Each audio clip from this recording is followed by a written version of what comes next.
اب سب سے پہلے وہ علامات جنہیں صغرا کہا گیا یا بعیدہ کہا گیا. بعیدہ سے مراد قیامت سے دور جو ہو چکی ہیں. ان میں سے سب سے پہلی علامت خود نبی کریم صلی اللہ علیہ وسلم کی بعثت، آپ کا دنیا میں تشریف لے آنا.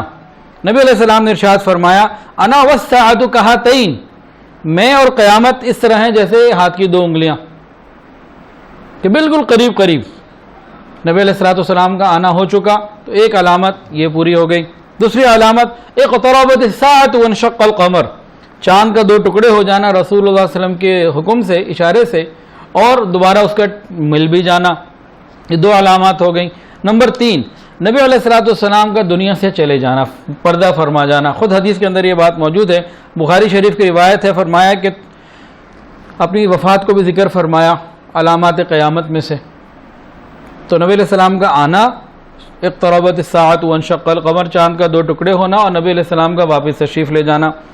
چوتھی بات نبی علیہ السلام نے فرمائی بیت المقدس کی فتح ہے.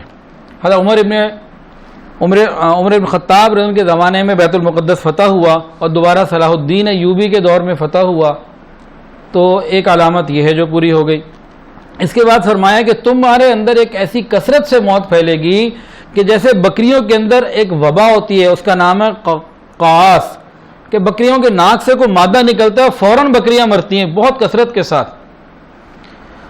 تو علامہ حافظ ابن حجر اسقلانی رحمۃ اللہ علیہ جو بخاری شریف کے شارح ہیں، وہ فرماتے ہیں کہ سن 18 ہجری میں یہ علامت بھی پوری ہو گئی کہ ایک مسلمانوں کا علاقہ تھا جہاں طاعون کی وبا آئی اور 25,000 مسلمان اس میں شہید ہو گئے، جس میں حضرت معاذ بن جبل رضی اللہ تعالیٰ عنہ اور ابو عبیدہ بن جراح رضی اللہ عنہ جیسے صحابی بھی تھے. اچھا، ایک بات یہاں سمجھنی ہے کہ جتنے بھی احتمالات علماء بتاتے ہیں نا کہ یہ نشانی جو نبی علیہ السلام نے بتائی تھی یہ اس طریقے سے پوری ہو گئی، اس میں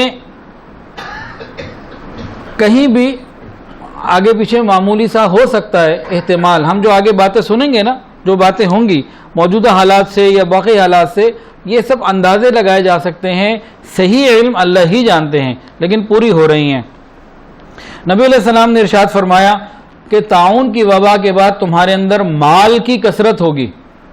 تو حضرت عمر ابن خطاب رضی اللہ تعالیٰ عنہ کے زمانے میں اور عثمان غنی رضی اللہ تعالیٰ عنہ کے زمانے میں مسلمانوں کے پاس جتنا مال تھا اور جتنا فتوحات ہوئیں، جتنی نعمتیں آئیں، بے حساب تھی.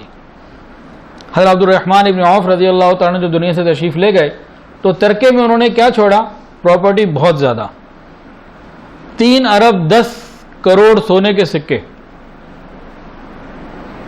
10,000 بکریاں، 1,000 اونٹ. اس کے علاوہ ترکے میں جو سونا تقسیم کرنا تھا وہ کلہاڑیوں سے توڑا گیا. چھوٹی چھوٹی اشرفیاں ہوں وہ کلہاڑی سے کوئی نہیں توڑ سکتا، وہ تو بڑے بڑے پیس ہوں گے. تو یہ تو ایک صحابی کی بات ہے، اور صحابہ کو بھی اللہ نے خوب عطا فرمایا تو مال کی کثرت ہوئی. اس کے بعد فرمایا نبی علیہ السلام نے پھر تمہارے اندر فتنے پھیلیں گے. حضرت عثمان غنی رضی ان کی شہادت سے جو فتنے شروع ہوئے وہ پھر پھیلتے ہی چلے گئے اور بڑھتے ہی چلے گئے. یہ علامات وہ ہیں جو پوری ہو چکی. ایک اور علامت ہے جو بہت ہی عجیب. نبی علیہ السلام نے ارشاد فرمایا ہے کہ قیامت اس وقت تک قائم نہیں ہوگی جب تک کہ حجاز میں آگ جو ہے نا وہ نہ نکل آئے. اور فرمایا کہ وہ آگ کیسی ہوگی؟ اتنی عظیم اور بلند ہوگی کہ آگ مدینے میں ہوگی، بصرہ کے اندر لوگ اپنے اونٹوں کی گردنیں اس آگ کی روشنی میں دیکھ سکیں گے. عراق کے اندر ایک شہر ہے بصرہ، آگ لگے گی مدینے میں اور اتنی عظیم اور بلند ہوگی کہ اس کی روشنی سے عراق کے شہر بصرہ کے لوگ اپنے اونٹوں کی گردنوں کو اس کی روشنی میں دیکھ سکیں گے. علماء نے فرمایا، امام نووی رحمۃ اللہ علیہ فرمایا کہ 3 جمادی الاخری بدھ کا دن 654 ہجری یہ علامت پوری ہو گئی. مدینہ طیبہ میں ایک زوردار گونج آئی اور اس کے بعد 3 دن متواتر زلزلے کے جھٹکے محسوس ہوتے رہے اور پھر ایک آگ آئی.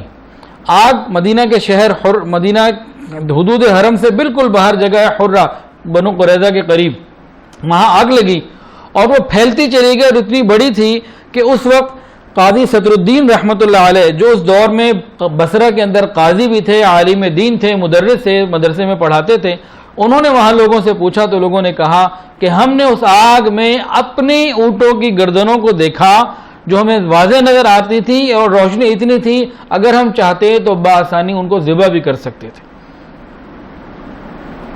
یہ نبی علیہ الصلوۃ والسلام کی ایک ایک بات محفوظ بھی ہے اور اس کو وقت کے ساتھ ساتھ اللہ رب العزت پورا بھی کر کے دکھا رہے ہیں. ان باتوں سے ہمارا یقین بڑھنا چاہیے.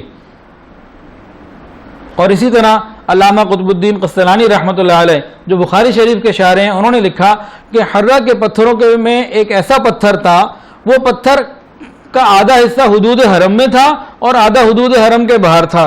جب آگ لگی حدود حرم والا تو پورا جلا، اور جب حرم کے اندر جانے لگی آگ تو وہ بجھ گئی، آدھا جل گیا آدھا بچ گیا.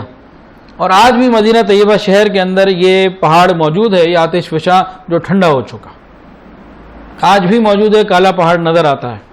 تو یہ نبی علیہ الصلوۃ والسلام نے جو نشانی بتائی تھی کہ قیامت اس وقت تک قائم نہیں ہوگی جب تک کہ حجاز کی آگ اور ایسی آگ کہ لگے گی مدینہ میں اور اس کا اثر عراق کے شہر بصرہ میں لوگ محسوس کریں گے. تو 3 جمادی الاخری بدھ کا دن 654 ہجری میں یہ نشانی بھی پوری ہو گئی. اس کے علاوہ نبی علیہ الصلوۃ والسلام نے ارشاد فرمایا قیامت قائم نہیں ہوگی جب تک تم لوگ ترک قوم سے قتال نہ کرو. چھوٹی آنکھوں والے ہوں گے، لال چہرے والے ہوں گے، چپٹی ناکوں والے ہوں گے، اور ڈھال کی طرح مسلمانوں کی لڑائی ہوئی اور یہ نشانی بھی پوری ہو گئی. اسی طرح نبی علیہ السلام نے ایک نشانی اور بتائی، فرمایا کہ اے علی اگر تم زندہ رہے تو تم دیکھو گے کہ ایک عورت حیرہ شہر سے جو بہت دور شہر ہے وہاں سے چلے گی اور کعبہ پہنچ کر سفر کرے گی اور اسے اس سفر میں اللہ کے سوا کسی کا بھی خوف نہ ہوگا، کہ ہزاروں کلومیٹر کا سفر کر کے بھی اس کو کوئی غم اور پریشانی نہ ہوگی. سیدنا عمر فاروق رضی اللہ عنہ کے دور میں یہ نشانی بھی پوری ہوئی. تو یہ بیان کہاں تک تھا؟ یہ کون سی علامات بتائیں؟ علامات صغرا یا بعیدہ. یہ وہ علامات ہیں، ان میں اور بھی ہوں گی لیکن جو اکثر بتا دی ہیں، زیادہ تر جو معروف ہیں، کہ یہ وہ علامات تھیں جو پوری ہو چکی.